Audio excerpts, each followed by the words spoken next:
Hello hi welcome to all. എല്ലാവരും സുഖമായി safe ആയിരിക്കുമെന്ന് വിശ്വസിക്കുന്നു. നമ്മളിപ്പോ നോക്കുന്നത് നിങ്ങളുടെ പേഴ്സൺ നിങ്ങളുടെ റിലേഷൻഷിപ്പിനെ കുറിച്ചിട്ട് എന്താണ് ചിന്തിക്കുന്നത്. ഓക്കെ, ഇതൊരു ജനറൽ റീഡിംഗ് ആണ്. സോ നിങ്ങൾക്ക് റെസനേറ്റ് ആകുന്നത് മാത്രം എടുക്കുക, അല്ലാത്തതൊക്കെ വിട്ടുകളയുക. ഓക്കെ, നമുക്ക് കാർഡ്സ് എടുത്ത് നോക്കാം. നിങ്ങളുടെ പേഴ്സൺ നിങ്ങളുടെ റിലേഷൻഷിപ്പിനെ കുറിച്ചിട്ട് എന്താണ് ചിന്തിക്കുന്നത്. ഓക്കെ, ഇതവർ അറിഞ്ഞോ അറിയാതെയോ അവരുടെ ഉൾമനസ്സിൽ ചിന്തിക്കുന്നതുമായിരിക്കാം, അവരുടെ സോൾ ആഗ്രഹിക്കുന്നതുമായിരിക്കാം. നിങ്ങളുടെ പേഴ്സണെയും അതേപോലെ നിങ്ങളുടെ കറന്റ് സിറ്റുവേഷനും അവരുടെ കൂടെ സ്പെൻഡ് ചെയ്തിട്ടുള്ള നല്ല നല്ല മൊമെന്റ്സ് മനസ്സിലേക്ക് കൊണ്ടുവരിക. ഓക്കെ, എന്താണ് നിങ്ങളുടെ പേഴ്സൺ നിങ്ങളുടെ റിലേഷൻഷിപ്പിനെ കുറിച്ച് ചിന്തിക്കുന്നത്.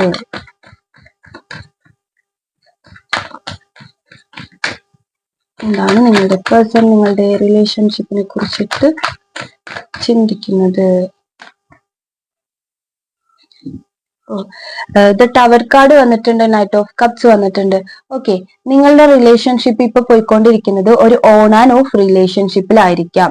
അതായത് വരുന്നു പോകുന്നു, അവർക്ക് മിസ് ചെയ്യുന്ന സമയത്ത് അവർ നിങ്ങളടുത്തോട്ട് വരുന്നു, ദെൻ അവർ പെട്ടെന്ന് തന്നെ പോകുന്നു. ഇത് എന്തുകൊണ്ടാണ് ഇങ്ങനെ സംഭവിക്കുന്നത് എന്നുള്ളത് നിങ്ങൾക്കും അറിയില്ല, നിങ്ങളുടെ പേഴ്സണും അറിയില്ല. ഓക്കെ, അവർ ചിന്തിക്കുന്നുണ്ട് എന്താണ് എന്റെ റിലേഷൻഷിപ്പ് ഇങ്ങനെ എന്ന് അവർ ചിന്തിക്കുന്നുണ്ടാകാം. ഇത് ടവർ കാർഡ് വന്നുകൊണ്ടാണ് പറയുന്നത് നിങ്ങൾ തമ്മിൽ ഇപ്പോൾ അത്ര വലിയ ചേർച്ചയിലല്ല, നിങ്ങൾ കോംപ്ലിക്കേറ്റഡ് ആയിട്ടായിരിക്കാം നിങ്ങളുടെ റിലേഷൻഷിപ്പ് പോകുന്നത്.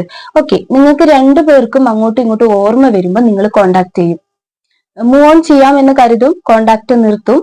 അവർ നിങ്ങളെ ബ്ലോക്ക് ചെയ്ത് പോകുന്നുണ്ടാകാം, അല്ലെങ്കിൽ നിങ്ങൾ അവരെ ബ്ലോക്ക് ചെയ്ത് പോകുന്നുണ്ടാകാം. പക്ഷേ ചില സമയത്ത് നിങ്ങൾക്ക് ഭയങ്കരമായിട്ട് അവരെ ഓർമ്മ വരുന്നു, അവരുടെ മെമ്മറീസ് ഒക്കെ നിങ്ങളെ വേദനിപ്പിക്കുന്നു. സോ നിങ്ങൾ അപ്പൊ കോണ്ടാക്ട് ചെയ്യാൻ വേണ്ടി പോകും. ഇതേപോലെ തന്നെയാണ് ആ പേഴ്സണും നിങ്ങളടുത്ത് ചെയ്യുന്നത്.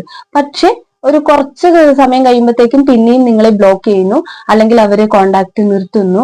നിങ്ങൾ പ്രോപ്പർ ആയിട്ടൊന്ന് കമ്മ്യൂണിക്കേറ്റ് പോലും കോൺവെർസേഷൻ പോലും ചെയ്യുന്നില്ല. ഓക്കെ, അങ്ങനെ ഒരു അവസ്ഥയിലാണ് നിങ്ങളുടെ റിലേഷൻഷിപ്പ് ഇപ്പോൾ പോയിക്കൊണ്ടിരിക്കുന്നത്. കറന്റ്ലി ആ പേഴ്സൺ നിങ്ങളടുത്തോട്ട് വരാൻ വേണ്ടി ആഗ്രഹിക്കുന്നു. നൈറ്റ് ഓഫ് കപ്സ് ആണ്, പൂ പിടിച്ചിട്ട് നിൽക്കുന്ന ഒരു മനുഷ്യൻ. ഓക്കെ, നിങ്ങളടുത്തോട്ട് വരാൻ വേണ്ടിയിട്ട് ഇവർ ആഗ്രഹിക്കുന്നതാണ്. ഇവരുടെ ബേക്കിൽ ഒരു കുതിരയെ വെച്ചിട്ടുണ്ട്, കണ്ടോ, നീ കാണുന്നുണ്ടെന്ന് വിചാരിക്കുന്നു. ഓക്കെ, നിങ്ങളടുത്തോട്ട് വരാൻ വേണ്ടിയിട്ട് അവർ ആഗ്രഹിക്കുന്നുണ്ട് പൂർണ്ണമായിട്ടും. ഈ ഒരു on and off relationship end ചെയ്യിപ്പിച്ചിട്ട് ടവർ കാർഡ് വന്നിട്ടുള്ളത് ഒരു ചേഞ്ച് ആണ്. നിങ്ങൾ ഈ ഒരു അവസ്ഥ, നിങ്ങളുടെ ഇപ്പോഴത്തെ ഈ ഒരു അവസ്ഥ അത് എൻഡ് ചെയ്യിപ്പിച്ചിട്ട് നിങ്ങളടുത്തോട്ട് പൂർണ്ണമായിട്ടും വരണം എന്ന് അവർ ആഗ്രഹിക്കുന്നുണ്ട്. Okay, eight of ones reversed ആണ് വന്നിട്ടുള്ളത്. നിങ്ങളുടെ ഈ ഒരു റിലേഷൻഷിപ്പിൽ ഒരുപാട് തടസ്സങ്ങൾ കാണുന്നുണ്ട്. ഓക്കെ, എന്താണെന്ന് അറിയില്ല, നിങ്ങളുടെ സിറ്റുവേഷനുമായിട്ട് കണക്ട് ചെയ്യുക, എന്തൊക്കെയോ തടസ്സങ്ങൾ നിങ്ങളുടെ ഇടയിലുണ്ട്. ഇപ്പൊ ഒരു എക്സാമ്പിൾ പറയുകയാണെങ്കിൽ, നിങ്ങൾ തമ്മിൽ കോണ്ടാക്ട് ചെയ്യുന്ന സമയത്ത് സംസാരിച്ചു വരും. ആദ്യം ഓക്കെ, ഇനി നമ്മൾ പഴയ കാര്യങ്ങളൊന്നും പറഞ്ഞിട്ട് നമ്മൾ അടിയൊന്നും ഉണ്ടാക്കില്ല, നമ്മൾക്ക് കോംപ്രമൈസ് ചെയ്ത് മുന്നോട്ട് പോകാം എന്ന് പറഞ്ഞാലും ഒരു 10 മിനിറ്റ് കഴിയുമ്പോൾ അല്ലെങ്കിൽ കുറച്ച് കഴിയുന്ന സമയത്ത് നിങ്ങൾ പഴയ കാര്യങ്ങൾ പറഞ്ഞ് പിന്നെയും അങ്ങോട്ടും ഇങ്ങോട്ടും ആർഗ്യൂ ചെയ്യുന്നു, നിങ്ങൾ അവിടെ വഴക്കാകുന്നു. ഓക്കെ, സംസാരിക്കാൻ തുടങ്ങിക്കഴിഞ്ഞാൽ പിന്നെ അവിടെ വഴക്കാണ്. ഓക്കെ, നിങ്ങൾ ഈ ഒരു കോൺവെർസേഷൻ അല്ലെങ്കിൽ കമ്മ്യൂണിക്കേഷൻ ഒരു പ്രോപ്പറേ അല്ല, നല്ല രീതിക്ക് നടക്കുന്നില്ല. ഓക്കെ, ആ ഒരു അവസ്ഥയാണ്. നിങ്ങൾ തമ്മിൽ സംസാരിക്കാൻ തുടങ്ങിക്കഴിഞ്ഞാല് കുറച്ചു നേരത്തേക്ക് ഉണ്ടാവുള്ളൂ ആ ഒരു സന്തോഷം, അത് കഴിയുമ്പോൾ പിന്നെയും പഴയതുപോലെ നിങ്ങളായിരിക്കാം, നിങ്ങളുടെ പേഴ്സൺ ആയിരിക്കാം, പഴയ പാസ്റ്റിലെ പഴയ കാര്യങ്ങൾ പറഞ്ഞിട്ട് പിന്നെയും എന്താ പറയാ വഴക്ക് പിടിക്കാൻ പോവുക. 6 ഓഫ് പെന്റക്കിൾ വന്നിട്ടുണ്ട്. നിങ്ങളുടെ പേഴ്സണും നിങ്ങളുടെ പേഴ്സന്റെ സോളും ഇപ്പൊ ഭയങ്കരമായിട്ട് ആഗ്രഹിക്കുന്നുണ്ട് നിങ്ങളിലേക്ക് തന്നെ തിരിച്ചു വരണമെന്ന്. ഓക്കെ, അവര് നിങ്ങളിപ്പം എന്താ പറയാ സംസാരിച്ചിട്ടുണ്ടെങ്കിൽ നല്ല രീതിക്ക് ഒന്ന് ക്ഷമയോടെ ഇരുന്നിട്ട് നിങ്ങളെ കേൾക്കാനോ അല്ലെങ്കിൽ നിങ്ങൾ അവരെ കേൾക്കാനോ ശ്രമിച്ചിട്ടുണ്ടെങ്കിൽ ഈ പ്രശ്നം ഒരു വിധമൊക്കെ ഒതുങ്ങുന്നതാണ്. ഇത് നിങ്ങളുടെ പേഴ്സൺ അറിയാം. ഓക്കെ, നിങ്ങൾക്കും ചിലപ്പോൾ അറിയുമായിരിക്കാം, പക്ഷെ നിങ്ങൾക്ക് അതിന് സാധിക്കുന്നില്ല. നല്ല രീതിക്കൊന്ന് സംസാരിച്ച് സ്നേഹത്തോടെ സംസാരിച്ചു കഴിഞ്ഞാൽ തീരാവുന്ന പ്രശ്നമാണിത്. ഓക്കെ, കാര്യം എന്താണെന്ന് വെച്ചാൽ തീരുമെന്ന് എത്ര വലിയ പ്രശ്നമാണെങ്കിലും ഇതിവിടെ എൻഡ് ആകുമെന്ന് ഞാൻ പറയാൻ കാര്യം, നിങ്ങൾക്ക് പരസ്പരം അത്രയ്ക്കും സ്നേഹമാണ്. അങ്ങോട്ടും ഇങ്ങോട്ടും സ്നേഹമാണ്. എന്ത് തെറ്റ് ചെയ്തിട്ടുണ്ടെങ്കിലും നിങ്ങളില്ലാതെ ആ പേഴ്സണോ അല്ലെങ്കിൽ ആ പേഴ്സൺ ഇല്ലാതെ നിങ്ങൾക്കോ പറ്റില്ല. ഓക്കെ, നിങ്ങൾ പുറത്ത് പറയുന്നുണ്ടാകും, ഇല്ല ഞാൻ മൂവ് ഓൺ ചെയ്യാണ്, ഞാൻ ഇനി അവിടെ നിൽക്കില്ല, ഞാൻ ബ്ലോക്ക് ചെയ്യാണ് എന്നൊക്കെ നിങ്ങളും പറയുന്നുണ്ടാകാം. ആ പേഴ്സൺ അതുപോലെ നിങ്ങളടുത്ത് ബിഹേവ് ചെയ്യുന്നുണ്ടാകാം. പക്ഷെ നിങ്ങളുടെ മനസ്സിൽ അങ്ങനെയല്ല. ഓക്കെ, നിങ്ങളുടെ ഉൾമനസ്സിലുള്ളത് അങ്ങനെയല്ല. നിങ്ങൾക്ക് തമ്മിൽ പിരിയാൻ സാധിക്കില്ല. ഓക്കെ, അത്രയ്ക്കും സ്നേഹമാണ് നിങ്ങൾക്ക് പരസ്പരം. അവര് ആ ഒരു സ്നേഹം, നിങ്ങൾ ആഗ്രഹിക്കുന്ന ആ ജെന്യുവൻ ആയിട്ടുള്ള പ്യുവർ ആയിട്ടുള്ള ഒരു സ്നേഹം നിങ്ങൾക്ക് തരാൻ വേണ്ടിയിട്ട് ആ പേഴ്സൺ ഇപ്പോൾ തയ്യാറാണ്, വരാനും തയ്യാറാണ്. ഓക്കെ, പക്ഷെ നിങ്ങളുടെ ഇടയിൽ എന്തൊക്കെയോ തടസ്സങ്ങൾ ഇപ്പോഴും ഇങ്ങനെ നിൽക്കുകയാണ്, കറങ്ങി തിരിഞ്ഞിങ്ങനെ ഒരുപാട് തടസ്സങ്ങൾ നിൽക്കുകയാണ്. പേജ് ഓഫ് വൺസ് വന്നിട്ടുണ്ട്, റിവേഴ്സ്ഡ് ആണ്. ദ ഹെർമിറ്റ് കാർഡും വന്നിട്ടുണ്ട്, റിവേഴ്സ്ഡ് ആണ്. ഓക്കെ, ഒരു വിശ്വാസക്കുറവ് ഇതിന്റെ മുൻപ് നിങ്ങൾക്കോ നിങ്ങളുടെ പേഴ്സണോ ഉണ്ടായിട്ടുണ്ടാകാം. അതായത് നിങ്ങളുടെ ഇടയിലേക്ക് വന്നിട്ടുള്ള ആളുകളെ വെച്ചിട്ടോ, അല്ലെങ്കിൽ ഫ്രണ്ട്ഷിപ്പ് കാര്യങ്ങൾ, അല്ലെങ്കിൽ കൂടെ വർക്ക് ചെയ്യുന്നവര്, നിങ്ങളുടെ പേഴ്സന്റെ കൂടെ വർക്ക് ചെയ്യുന്നവരായിരിക്കാം, അല്ലെങ്കിൽ നിങ്ങളുടെ കൂടെ വർക്ക് ചെയ്യുന്നവരായിരിക്കാം. അവരെയൊക്കെ വെച്ചിട്ട് ഒരു സംശയം പറയാം, അവരെയൊന്നും വിശ്വസിക്കാൻ പറ്റാത്തൊരവസ്ഥ, എന്താ പറയാ, ആ ഒരു പേരിലൊക്കെ ആയിരിക്കാം നിങ്ങൾ തമ്മിൽ ഒരു എന്താ പറയാ കോംപ്ലിക്കേറ്റഡ് ആയിട്ട് നിങ്ങളുടെ റിലേഷൻഷിപ്പ് ആയിട്ടുണ്ടാകുക. ഈ ഒരു റീസൺ ഒക്കെ കൊണ്ടായിരിക്കാം. അതായത് മറ്റുള്ളവർ വന്നിട്ട് നിങ്ങൾക്ക് അത് ഇഷ്ടപ്പെടാതിരിക്കുക, അല്ലെങ്കിൽ നിങ്ങളുടെ ഇടയിലേക്ക് മറ്റുള്ളവർ കയറി വരുമ്പോൾ നിങ്ങളുടെ പേഴ്സൺ അത് ഇഷ്ടപ്പെടാതിരിക്കുക. ഓക്കെ, നിങ്ങളുടെ സിറ്റുവേഷൻ എന്താണോ അത് വെച്ച് കണക്ട് ചെയ്യുക. നിങ്ങൾക്ക് റെസനേറ്റ് ആവാത്തത് നിങ്ങൾ ഫോഴ്സ്ഫുള്ളി റെസനേറ്റ് ആക്കാതിരിക്കുക. ഓക്കെ, 9 ഓഫ് സോർട്സ് വന്നിട്ടുണ്ട്. ഇതിനു മുൻപേ നിങ്ങളുടെ പേഴ്സന്റെ എനർജി നിങ്ങളെ കുറിച്ച് ആലോചിക്കുമ്പോൾ ഭയങ്കര കൺഫ്യൂഷൻ ആയിരുന്നു. അതായത് നിങ്ങളുടെ പേഴ്സണെ സംബന്ധിച്ചിട്ട് ഇത് ശരിയാകില്ല, ഈ റിലേഷൻഷിപ്പ് ശരിയാകില്ല, അല്ലെങ്കിൽ അവൻ എനിക്ക് ചേർന്നതല്ല, അല്ലെങ്കിൽ അവൾ എനിക്ക് ചേർന്നതല്ല, ഒന്നും ഒരു രക്ഷയില്ല, നിങ്ങൾക്ക് എന്താ പറയാ ഒരു സമാധാനം കിട്ടുന്നില്ല, ഈ റിലേഷൻഷിപ്പിൽ ഒരു മനസമാധാനം കിട്ടുന്നില്ല. ഓക്കെ, അതുകൊണ്ട് തന്നെ നിങ്ങളുടെ പേഴ്സൺ ആഗ്രഹിച്ചു, എന്താ പറയാ, ഇതിൽ നിന്ന് പുറത്തേക്ക് വരാം, വേണ്ടത് ശരിയാകില്ല, നിർത്താം, കാരണം വേണ്ടത് മനസമാധാനമാണ് എന്നൊരു ചിന്ത ആ പേഴ്സൺ ഉണ്ടായിരുന്നു. പക്ഷെ ഇപ്പോൾ അവരത് എന്താ പറയാ, അവർക്ക് ആ ഒരു കൺഫ്യൂഷൻ മാറിയിട്ടുണ്ട്. അവരിപ്പോ ചിന്തിക്കുന്നത് ഒന്ന് സമാധാനമായിട്ട് നിങ്ങളോട് സംസാരിച്ചിട്ട്, നേരിട്ടോ അല്ലെങ്കിൽ നിങ്ങൾക്ക് കോളോ മെസ്സേജോ ആയിരിക്കാം, സംസാരിച്ചിട്ട് നിങ്ങൾക്ക് കേൾക്കാനുള്ളത് എന്താണോ അതും കേട്ടിട്ട് അവർക്ക് പറയാനുള്ളത് എന്താണോ അത് ക്ഷമാപൂർവം പറഞ്ഞിട്ട് ഈ ഒരു പ്രശ്നം സോൾവ് ആക്കാം. ഓക്കെ, പറഞ്ഞ് സോൾവ് ആക്കാം എന്നാണ് ആ പേഴ്സൺ ഇപ്പോൾ ചിന്തിക്കുന്നത്. ഓക്കെ, കൺഫ്യൂഷൻ ഉണ്ടായിരുന്നു, അവർക്ക് നല്ല രീതിക്ക് കൺഫ്യൂഷൻ ഉണ്ടായിരുന്നു. അവർക്ക് ഇങ്ങനെ ചിന്തിച്ചിട്ട് ഇങ്ങനെ തലയ്ക്ക് ഭ്രാന്തായി പോവാന്നൊക്കെ പറയില്ലേ, അതുപോലെ ഒരു സിറ്റുവേഷൻ അവർ അനുഭവിച്ചിട്ടുണ്ട്. അതായത് അവർക്ക് പല ആളുകളുടെ അഡ്വൈസുകൾ കിട്ടുക, ഇവര് ആരോടെങ്കിലും ഒക്കെ ഇവർക്ക് വിഷമം ഉണ്ടാകും ഈ റിലേഷൻഷിപ്പിൽ, ഇങ്ങനെ നിങ്ങൾ തമ്മിൽ ഇങ്ങനെ ഒരു വഴക്കും കാര്യങ്ങളൊക്കെ നടന്നിട്ട് ഒരു മനസമാധാനം കിട്ടാതാകുമ്പം ഫ്രണ്ട്സിനോടോ ആരോടെങ്കിലും അവര് പറയുന്നുണ്ടാകാം. ആ ഒരു സമയത്ത് അവരുടെ കയ്യിൽ നിന്ന് കിട്ടുന്ന അഡ്വൈസുകൾ, ചിലപ്പോ ഇത് നീ ആയിട്ട് ബ്ലോക്ക് എന്നൊക്കെ നിങ്ങളുടെ പേഴ്സണ് ആരെങ്കിലും ഒക്കെ അഡ്വൈസ് കൊടുക്കുന്നുണ്ടാക്കാം. എനിക്ക് തോന്നുന്നു നിങ്ങളുടെ എനർജിയിൽ നിങ്ങൾ കുറച്ചൊരു എന്താ പറയാ ചേസ് ചെയ്ത് പോയിട്ട് ഇങ്ങനെ വലിച്ചെടുക്കുന്ന ഒരു സ്വഭാവം, അതായത് അവരെ പോയിട്ട് ഇങ്ങനെ ഫോഴ്സ്ഫുള്ളി ഇങ്ങനെ തിരിച്ചു വാ, അല്ലെങ്കിൽ എനിക്ക് പറ്റില്ല അങ്ങനെയൊക്കെ പറഞ്ഞിട്ട് ഇങ്ങനെ അവരെ ഒന്ന് ചിന്തിക്കാനുള്ള ശ്വാസം അവർക്ക് കൊടുക്കാത്ത ഒരു എനർജിയാണ് നിങ്ങളുടെ എനർജി തോന്നുന്നത്. അതുകൊണ്ട് തന്നെ ആ പേഴ്സൺ ഇങ്ങനെ എന്താ പറയുക ഒരു ഭ്രാന്തായ ഒരു അവസ്ഥ തലയ്ക്ക്, അങ്ങനെയായിരുന്നു അവർക്ക് ഉണ്ടായിരുന്നത്. ചുറ്റിനുള്ളവർ കൊടുക്കുന്ന ആ ഒരു അഡ്വൈസും കൂടെ ആകുമ്പോൾ അവർക്ക് പൂർണ്ണമാകുകയാണ്. അതായത് അത്രയ്ക്കും കൺഫ്യൂഷൻ അവരുടെ തലയിലേക്ക് വരികയാണ്. ഓക്കെ, ഹെറഫൻ കാർഡ് റിവേഴ്സ്ഡ് വന്നിട്ടുണ്ട്. നിങ്ങളുടെ ഇടയിൽ ഏഷ്യനെയൊക്കെ പറഞ്ഞു കൊടുക്കാൻ വേണ്ടിയിട്ട് ഒരുപാട് ആളുകൾ, അതാണ് ഇവിടെ വന്നിട്ടുള്ളത്. 2 ഓഫ് സോർട്സ് വന്നിട്ടുള്ളത്. ചുറ്റിനും ഒരുപാട് ആളുകൾ നിങ്ങളെ കുറിച്ച് നിങ്ങളുടെ ബ്രേക്ക് ആക്കാൻ വേണ്ടിയിട്ട് കുറച്ചൊരു എന്താ പറയാ ഏഷ്യനെയൊക്കെ പറഞ്ഞു കൊടുക്കുന്ന ആളുകൾ ഉണ്ടായിരുന്നിരിക്കാം. പക്ഷെ നിങ്ങളുടെ പേഴ്സൺ ഇപ്പൊ അത് മനസ്സിലാകുന്നുണ്ട്. നിങ്ങളുടെ പേഴ്സൺ തന്നെയാണ് തീരുമാനം എടുക്കേണ്ടത്, അല്ലാണ്ട് മറ്റുള്ളവർ പറഞ്ഞിട്ട് എടുക്കേണ്ട ഒരു തീരുമാനമല്ല. കാര്യം നിങ്ങളാണ് പരസ്പരം സ്നേഹിക്കുന്നത്, അവരാരും അല്ല എന്നുള്ളത് നിങ്ങളുടെ പേഴ്സണ് മനസ്സിലാകുന്നുണ്ട്. ഓക്കെ, അങ്ങനെ കുറച്ചൊരു മാനിപ്പുലേറ്റീവ് ആയിട്ടുള്ള അല്ലെങ്കിൽ അങ്ങനെയുള്ള ആളുകൾ ഇടയിലേക്ക് കയറി വന്നതായിട്ട് ഈ പേഴ്സൺ ഇപ്പോൾ നിങ്ങളുടെ പേഴ്സൺ ഇപ്പോൾ റിയലൈസ് ചെയ്യുന്നുണ്ട്, നിങ്ങളുടെ പേഴ്സണ് മനസ്സിലാകുന്നുണ്ട്. ഓക്കെ,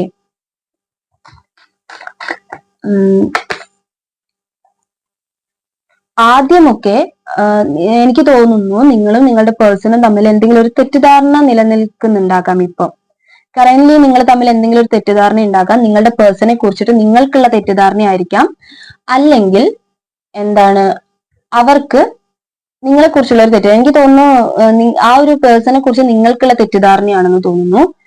നിങ്ങളുടെ സിറ്റുവേഷനായിട്ട് കണക്ട് ചെയ്യുക. ഓക്കെ, ഈ ഒരു തെറ്റിദ്ധാരണ മാറ്റി തരണമെന്ന്, തെറ്റിദ്ധാരണ മാറണമെന്ന്, അല്ലെങ്കിൽ മാറ്റി തരണമെന്ന് ഈ പേഴ്സൺ ഇപ്പോൾ ഡീപ്പായിട്ട് ആഗ്രഹിക്കുന്നുണ്ട്. അത് അങ്ങനെയൊന്നും അല്ല എന്നുള്ളത്. ഓക്കെ, നിങ്ങളുടെ ഇടയിൽ നിന്നിട്ട് ആരൊക്കെയോ ഒരു നാടകം കളിച്ചതുപോലെയുള്ള ഒരു എനർജി വരുന്നുണ്ട്. ചിലപ്പോൾ ഫ്രണ്ട്സ് ആയിരിക്കും, അല്ലെങ്കിൽ ഫാമിലി മെമ്പേഴ്സോ, അല്ലെങ്കിൽ കൂടെ വർക്ക് ചെയ്യുന്നവരൊക്കെ ആയിരിക്കാം. നിങ്ങളുടെ കൂടെയുള്ളവരായിരിക്കാം, അല്ലെങ്കിൽ അവരുടെ കൂടെയുള്ളവരായിരിക്കാം. ഓക്കെ, ഇടയിൽ നിന്നിട്ട് ഒരു നാടകം കളിച്ചിട്ട് ഇത് ഒന്ന് സ്റ്റോപ്പ് ചെയ്യിപ്പിക്കാനുള്ള ഒരു ഫോഴ്സ് ഒക്കെ കൊടുത്തതായിട്ട് കാണുന്നുണ്ട്. ഓക്കെ, അപ്പം നിങ്ങളുടെ പേഴ്സൺ ഇത് ശരിക്കും നിങ്ങൾ ഈ ഒരു തെറ്റിദ്ധാരണ ഇങ്ങനെയൊന്നും അല്ല എന്ന് പറഞ്ഞ് നിങ്ങളടുത്ത് ക്ലിയർ ചെയ്യിപ്പിക്കണമെന്ന് അവർ ആഗ്രഹിക്കുന്നുണ്ട്, ഡീപ്പായിട്ട് ആഗ്രഹിക്കുന്നുണ്ട്. The bottom of the deck വന്നിട്ടുള്ള ഡബിൾ കാർഡാണ്. നിങ്ങൾ രണ്ടുപേരും ഈ ഒരു റിലേഷൻഷിപ്പില് സ്റ്റക്ക് ആയിട്ട് നിൽക്കുകയാണ്. നിങ്ങളില്ലാതെ, അതാണ് ഞാൻ തുടക്കം പറഞ്ഞത്, നിങ്ങളില്ലാതെ അവർക്കോ അവരില്ലാതെ നിങ്ങൾക്കോ പറ്റുന്നില്ല. ഓക്കെ, നിങ്ങൾ ഈ ഡെവിൾ കാർഡ് എന്ന് പറഞ്ഞിട്ടുണ്ടെങ്കിൽ ഡെവിളിന്റെ ഇടയിൽ നിൽക്കുന്ന രണ്ടുപേരാണ്. സ്വന്തം ചെങ്ങലക്കിട്ട് നിൽക്കുന്ന രണ്ടുപേരാണ്. അതായത് അവർക്ക് തീരുമാനം എടുക്കാം, ആക്ഷൻ എടുക്കാം, മുന്നോട്ട് പോകാം. പക്ഷെ അവര് വേറെന്തൊക്കെയോ പാസ്റ്റിലുള്ള കാര്യങ്ങളൊക്കെ ഇങ്ങനെ ആലോചിച്ച്, അതായത് ക്ഷമിച്ചു പോകേണ്ട കാര്യങ്ങൾ, ചെറിയ കാര്യങ്ങൾ ഒക്കെ, മറന്നു പോകേണ്ട കാര്യങ്ങളൊക്കെ എടുത്തു വെച്ചിട്ട് എന്തോ വലിയ സംഭവമാണെന്ന് പറഞ്ഞിട്ട് ഇങ്ങനെ സ്റ്റെക്കായിട്ട് ഡൗൺ ആയിട്ട്, മെന്റലി ഒക്കെ ഡൗൺ ആയിട്ടിരിക്കുന്ന ഒരു സിറ്റുവേഷൻ. ഇത് നിങ്ങളുടെ എനർജിയും ആകാം. ഓക്കെ, പക്ഷെ നിങ്ങൾ രണ്ടുപേരും ഈ ഒരു റിലേഷൻഷിപ്പിനെ ആലോചിച്ചിട്ട് വളരെ വിഷമിച്ചിട്ട് സ്റ്റെക്കായി നിൽക്കുന്നതാണ്. അതുകൊണ്ടാണ് ഈ പേഴ്സൺ ഇപ്പോൾ ബോധം വന്നിട്ടുള്ളത് എന്താണ്, നിങ്ങൾ തമ്മിലൊരു പ്രോപ്പർ ആയിട്ടുള്ള കമ്മ്യൂണിക്കേഷൻ ചെയ്തിട്ടുണ്ടെങ്കിൽ, കോൺവെർസേഷൻ ചെയ്തിട്ടുണ്ടെങ്കിൽ ഈ ഒരു പ്രശ്നം സോൾവ് ആകുന്നതാണ്. ഓക്കെ, ചിലപ്പോൾ നിങ്ങൾ ഈ ഒരു പേഴ്സൺ നിങ്ങളടുത്ത് ഒന്ന് ഓപ്പൺ ആയിട്ട് സംസാരിക്കാൻ ശ്രമിക്കുന്നുണ്ടാകാം. ഈ ഇടയ്ക്കിടയ്ക്ക് വന്നിട്ടുള്ള ഓൺ ആൻഡ് ഓഫ് റിലേഷൻഷിപ്പില് നിങ്ങളടുത്ത് ഒന്ന് ഓപ്പൺ ആയിട്ട് സംസാരിക്കാൻ വേണ്ടി ശ്രമിക്കുന്നുണ്ടാകാം. പക്ഷെ അവർക്ക് പറ്റുന്നുണ്ടാകില്ല. അല്ലാന്നുണ്ടെങ്കിൽ നിങ്ങൾ ചിലപ്പോൾ ആ സമയത്ത് എന്താ പറയാ, പഴയ കാര്യങ്ങൾ പറഞ്ഞിട്ട് പിന്നെയും അവരെ ടോർച്ചർ ചെയ്യുന്ന, അല്ലെങ്കിൽ അവരെ ശല്യം ചെയ്യുന്ന ഒരു സിറ്റുവേഷൻ വരുന്നുണ്ടാകാം. അതുകൊണ്ടായിരിക്കും ആ പേഴ്സൺ സംസാരിച്ചിട്ട് കാര്യമില്ല എന്ന് കരുതിയിട്ട് ആ പേഴ്സൺ നിങ്ങളടുത്ത് നിന്നിട്ട് പിന്നെയും മാറി നിൽക്കുന്നതും ആയിരിക്കാം. പക്ഷെ ഇപ്പോൾ ആ പേഴ്സൺ എന്ത് വന്നിട്ടുണ്ടെങ്കിലും ശരി, പറയേണ്ടത് പറയാം, എന്താ നടക്കുന്നത് വെച്ചാൽ നടക്കട്ടെ എന്നുള്ള ഒരു സ്ട്രെങ്ത് ആ പേഴ്സണ് വന്നിട്ടുണ്ട്. ആ ഒരു കൺഫ്യൂഷൻസ് ഒക്കെ, നിങ്ങൾക്ക് എന്തൊക്കെയോ കാര്യങ്ങൾ തെളിയിച്ച് തരണം എന്ന് അവരിപ്പോൾ ഭയങ്കര ഡീപ്പായിട്ട് അവർ ആഗ്രഹിക്കുന്നുണ്ട്. ശരിയാകില്ല, ഇനി ഇങ്ങനെ തന്നെ ഓൺ ആൻഡ് ഓഫ് എന്ന് പറഞ്ഞിട്ട് എന്താ പറയാ, ഇങ്ങനെ നോ കോണ്ടാക്ട് പോലെ മുന്നോട്ട് പോകാൻ സാധിക്കില്ല. അത് അവർക്ക് പറ്റുന്നില്ല. കാര്യം നിങ്ങളില്ലാതെ അവർക്ക് പറ്റില്ല. നിങ്ങളും കൂടി വന്നു കഴിയുമ്പോഴാണ് അവർക്ക് എന്തൊക്കെയോ ലൈഫിൽ കിട്ടുന്നു, അവർക്ക് എന്തൊക്കെയോ സന്തോഷം കിട്ടുന്ന ഒരു എനർജി വരുന്നത് നിങ്ങളും കൂടി അവരുടെ ലൈഫിലേക്ക് പോകുമ്പോഴാണ് എന്ന് അവർക്ക് നന്നായിട്ട് അറിയാം ഈ വ്യക്തിക്ക്. ഓക്കെ, അതുകൊണ്ട് ഒരു ചേഞ്ച് വരുത്താൻ വേണ്ടിയിട്ട് അവർ വളരെയധികം ആഗ്രഹിക്കുന്നുണ്ട്. ഫസ്റ്റ് തന്നെ വന്നിട്ടുള്ള കാർഡ് ഇത് ടവർ കാർഡാണ്, ഒരു ചേഞ്ച് കാർഡാണ്. ഓക്കെ, ദെൻ വന്നിട്ടുള്ളത് ഒരു പ്രപ്പോസൽ കാർഡാണ്. അവർ ഭയങ്കരമായിട്ട് ആഗ്രഹിക്കുന്നുണ്ട് എങ്ങനെങ്കിലും ഒക്കെ നിങ്ങളെ ഈ കാര്യം പറഞ്ഞിട്ട് കൺവിൻസ് ചെയ്യിപ്പിക്കണം എന്ന് അവർ ഡീപ്പായിട്ട് ആഗ്രഹിക്കുന്നുണ്ട്. ഓക്കെ, വിട്ടുവീഴ്ച ചെയ്യേണ്ട കാര്യങ്ങളാണെങ്കിൽ വിട്ടുവീഴ്ച തന്നെ ചെയ്യുക. പിന്നെ നിങ്ങൾക്ക്, എനിക്ക് പറയണം തോന്നി, നിങ്ങൾ ഒരു കാര്യം മനസ്സിലാക്കുക, പാസ്റ്റിലുള്ള കാര്യങ്ങൾ പാസ്റ്റിൽ തന്നെ വിട്ടേക്കുക. ഓക്കെ, അവർക്ക് ഒരു തവണ മാപ്പ് കൊടുത്തിട്ടുണ്ടെങ്കിൽ നിങ്ങൾ കൂടുതൽ എക്സ്പെക്ട് ചെയ്ത് വെക്കാതിരുന്നാൽ മാത്രം മതി. കൂടുതലായിട്ട് അവരെ എന്താ പറയാ, ആദ്യത്തെ പോലെ അങ്ങനെ കണ്ണടച്ച് വിശ്വസിക്കാതിരുന്നാൽ മതി. ഒരു ചാൻസും കൂടി കൊടുക്കേണ്ടതാണെങ്കിൽ ഒരു ചാൻസ് കൊടുക്കുക. ഓക്കെ, കാരണം ഇത് ജെന്യുവൻ ആയിട്ടുള്ള ഒരു സ്നേഹമാണ് പേഴ്സന്റെ ഉള്ളിലുള്ളത്. അതുകൊണ്ടാണ് നിങ്ങൾക്ക് എന്താ പറയാ, വിട്ടുപോകാൻ പറ്റാത്തത്. മൂവ് ഓൺ ചെയ്യാമെന്ന് തീരുമാനിച്ചാലും മൂവ് ഓൺ ചെയ്യാൻ പറ്റാത്തതിന്റെ റീസൺ അതുകൊണ്ടാണ്. ജെന്യുവൻ ആയിട്ടുള്ള ഒരു സ്നേഹം നിങ്ങളുടെ രണ്ടുപേരുടെയും ഉള്ളിലുള്ളതുകൊണ്ടാണ്. ആര് ചീറ്റ് ചെയ്തിട്ടുണ്ടെങ്കിലും അതൊരു എന്താ പറയാ, ടെമ്പററി ആണ്, അതായത് താൽക്കാലികമാണ്. അതൊരു ആ സമയത്ത് എനർജിയിൽ അങ്ങ് ചെയ്തു പോയതാണ്. പിന്നെ അതിനെ കുറിച്ചിട്ട് പശ്ചാത്തപിച്ചിട്ടുണ്ടെങ്കിൽ, അല്ലെങ്കിൽ ആ തെറ്റാണ്, എന്റെ തെറ്റാണ് എന്ന് അവർക്ക് തോന്നിക്കഴിഞ്ഞിട്ടുണ്ടെങ്കിൽ ഒരു ചാൻസ് അവിടെ കൊടുക്കുന്നതിൽ ഒരു തെറ്റുമില്ല. ഓക്കെ, നമ്മൾ കൂടുതൽ എക്സ്പെക്ട് ചെയ്യാതിരിക്കുക. ആദ്യം വിശ്വസിച്ചതുപോലെ അങ്ങോട്ട് അത്രയും അങ്ങോട്ട് നമ്മളായിട്ട് കൊടുക്കാതിരിക്കുക. ഓക്കെ, അങ്ങനെ കൂടുതലായിട്ട് നമ്മൾ വിശ്വസിച്ച് നിൽക്കുമ്പോഴാണല്ലോ നമ്മൾക്ക് അതൊരു അക്സെപ്റ്റ് ചെയ്യാനുള്ള ഒരു ബുദ്ധിമുട്ട് വരുന്നത്. അവരുടെ ഭാഗത്തുനിന്ന് തെറ്റുണ്ടാകുമ്പോൾ നമുക്കത് ഏറ്റവും കൂടുതൽ ഹൃദയവേദന വരുന്നതിന്റെ റീസൺ നമ്മൾ അത്രയും കണ്ണടച്ച് വിശ്വസിക്കുന്നുണ്ടാണ്. അത്രയും കണ്ണടച്ച് അങ്ങോട്ട് വിശ്വസിക്കാതിരിക്കുക. ഓക്കെ, ഒരു ചാൻസ് കൊടുക്കേണ്ടതാണെങ്കിൽ ഒരു ചാൻസ് കൊടുക്കുക. പിന്നെ ഫോർഗീവ്നെസ് ചെയ്യേണ്ട കാര്യങ്ങൾ അങ്ങനെ തന്നെ ചെയ്യുക, മാപ്പ് കൊടുക്കുക. ഓക്കെ, നമുക്കതുകൊണ്ട് എന്താണ് നേടാനുള്ളത്? കുറച്ച് മനസമാധാനം കിട്ടും, അതുപോലെ അവർക്കും മനസമാധാനം കിട്ടും. ഓക്കെ, ഇതൊക്കെ നമ്മുടെ ലൈഫിൽ സംഭവിക്കുന്ന ചേഞ്ചുകളാണ്. ഓക്കെ, ഇപ്പൊ നിങ്ങളുടെ പേഴ്സൺ കറന്റ്ലി ആഗ്രഹിക്കുന്നത്, ഡീപ്പായിട്ട് ആഗ്രഹിക്കുന്നത്, നിങ്ങൾ എന്തൊക്കെയോ കാര്യങ്ങൾ പറഞ്ഞിട്ട് ഒന്ന് കൺവിൻസ് ചെയ്യിപ്പിക്കണം. എന്തൊക്കെയോ കാര്യങ്ങൾ ഇങ്ങനെയല്ല, അത് അങ്ങനെയല്ലായിരുന്നു, നീ തെറ്റിദ്ധരിച്ചതാണ് എന്നുള്ള ഒരു രീതിയിൽ അതൊക്കെ ഒന്ന് തെളിയിച്ചു തരണം എന്ന് അവർ ആഗ്രഹിക്കുന്നു. പഴയ ഒരു എന്താ പറയാ, ഈ ഒരു ഓൺ ആൻഡ് ഓഫ് നിർത്തിയിട്ട് പെർമനന്റ് ആയിട്ട് നിങ്ങളടുത്തോട്ട് നിങ്ങളുടെ ഈ ഒരു റിലേഷൻഷിപ്പ് പഴയതുപോലെ കണ്ടിന്യൂസ് ആയിട്ട് കൊണ്ടുപോകണമെന്ന് ഈ പേഴ്സൺ വളരെ ഡീപ്പായിട്ട് ആഗ്രഹിക്കുന്നു. ഒരു ചേഞ്ച് കൊണ്ടുവരാൻ വേണ്ടിയിട്ട് ആഗ്രഹിക്കുന്നു. ഓക്കെ, നിങ്ങൾ തമ്മിൽ ഒരു കമ്മ്യൂണിക്കേഷൻ ഉറപ്പായിട്ട് നടക്കുന്നതാണ്. മെസ്സേജ് ആയിരിക്കാം, അല്ലെങ്കിൽ കോൾ ആയിരിക്കാം, അല്ലെങ്കിൽ നിങ്ങൾ നേരിട്ടുള്ള ഒരു കോൺവെർസേഷൻ ആയിരിക്കാം. ഓക്കെ, എന്തായാലും ഈ അടുത്തായിട്ട് നിങ്ങൾ തമ്മിൽ നടക്കുന്നതാണ്. ഓക്കെ, ഈ ഒരു റീഡിംഗ് ഇത്രയേ ഉള്ളൂ. നിങ്ങൾക്ക് റെസനേറ്റ് ആകുന്നുണ്ടെങ്കിൽ ഉറപ്പായിട്ടൊന്ന് ലൈക്ക് ചെയ്യുക ആൻഡ് കമന്റ് ചെയ്യുക.